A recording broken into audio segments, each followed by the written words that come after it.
बेटे आज है हमारा क्वेश्चन मंत्रिमंडल प्रणाली की मुख्य विशेषताएं लिखें। Main features of the cabinet system in India.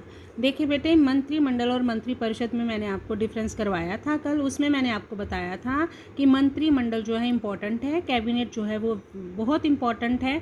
इसलिए आजकल मंत्रिपरिषद को मंत्रिमंडल कहा जाने लगा है। मतलब आजकल कोई नहीं कहता काउंसिल ऑफ मिनिस्टर, आजकल यही कहा जाता है कि कैबिनेट की मीटिंग है, कैबिनेट ने ये डिसीजन लिया, क्योंकि काम सारे कैबिनेट मिनिस्टर्स द्वारा ही किए जाते हैं। इसलिए इस क्वेश्चन को दो तरह से आ सकता है बेटे। ये क्वेश्चन आपको ये भी आ सकता है मंत्रिपरिषद प्रणाली की विशेषताएं लिखें, और फिर आ सकता है मंत्रिमंडलीय। किसी भी तरह से क्वेश्चन आए बेटा, आंसर सेम होगा। ठीक है बेटे, पहला इसकी विशेषता क्या है? पहले ये है बेटे, सबसे पहले हमारे इंडिया में कार्यपालिका और विधानपालिका में गहरा संबंध है। क्यों? क्योंकि इंडिया में बेटा संसदीय सरकार है। संसदीय सरकार वो सरकार होती है जिसमें सरकार के जो दो अंग हैं, कार्यपालिका और विधानपालिका, दोनों के बीच गहरा संबंध होता है। और सभी मंत्री कार्यपालिका में आते हैं ना, मंत्री, वो सभी मंत्री जो भी कार्यपालिका में आएंगे वो विधान पालिका के ही सदस्य होते हैं। मतलब ये है इसका कि पहले हम संसद के सदस्य चुन लेते हैं, लोकसभा के सदस्य लोगों द्वारा चुन लिए जाते हैं प्रत्यक्ष रूप से। फिर उन्हीं लोकसभा के सदस्यों में से हमारा प्राइम मिनिस्टर डिसाइड करता है कि वो कौन से मंत्री लेगा, कौन से मंत्री उनमें से जो वो कैबिनेट में अपने शामिल करेगा। मतलब यही हुआ ना, फिर विधान पालिका के सदस्य ही कार्यपालिका में शामिल होते हैं। एक बार मैं फिर से क्लियर कर रही हूँ, विधान पालिका में आएगी लोकसभा और राज्यसभा। ठीक है, तो राज्यसभा का चुनाव अप्रत्यक्ष रूप से होता है, लोकसभा का चुनाव होता है डायरेक्ट लोगों द्वारा। तो जब लोकसभा बन जाती है, मतलब विधान पालिका बन गई है, तो राष्ट्र हमारा जो प्राइम मिनिस्टर है उसने उसी लोकसभा में से अपने लिए मंत्री चुनने हैं। ठीक है बेटे, तो फिर इस तरह से जो विधान पालिका में से ही कार्यपालिका बनेगी तो दोनों के बीच संबंध गहरा होगा। मतलब एक दूसरे के खिलाफ नहीं होंगे, एक दूसरे के साथ जो पहले रह रहे होते हैं, फिर अलग अलग पोस्ट पे आ जाते हैं, लेकिन उनका साथ बना रहता है, उन दोनों के बीच तालमेल बना रहता है। पहला इसकी विशेषता जो है मंत्रिमंडलीय सरकार की, वो ये है। सेकंड है राजनीतिक एकरूपता, मंत्रिमंडल की मुख्य विशेषता है।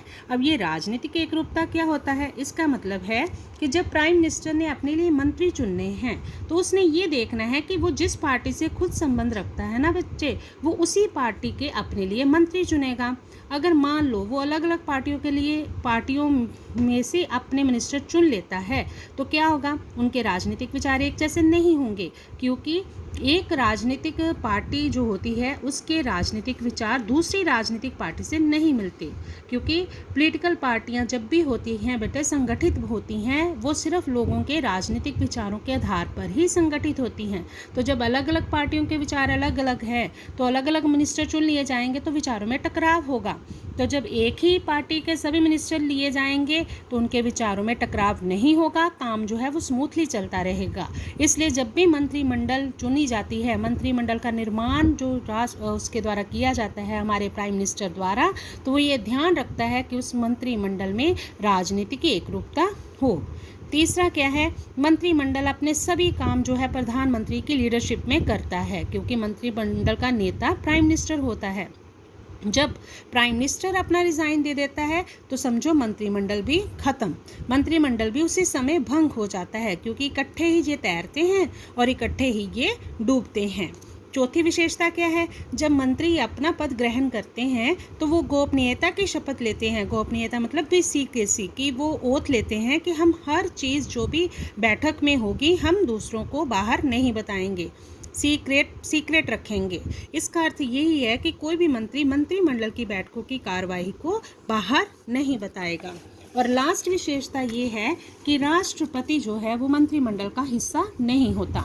मंत्रिमंडल का हिस्सा प्राइम मिनिस्टर होता है। राष्ट्रपति नॉमिनल हेड है, नामात्र मुखिया है, उसका सिर्फ नाम होता है, काम वो कोई नहीं करता, उसका सिर्फ हर कागज पर साइन होने ही जरूरी होते हैं। ये राष्ट्रपति वाला लेसन जब मैंने कराया था मैं आपको बता चुकी हूँ उसकी पोजीशन क्या है।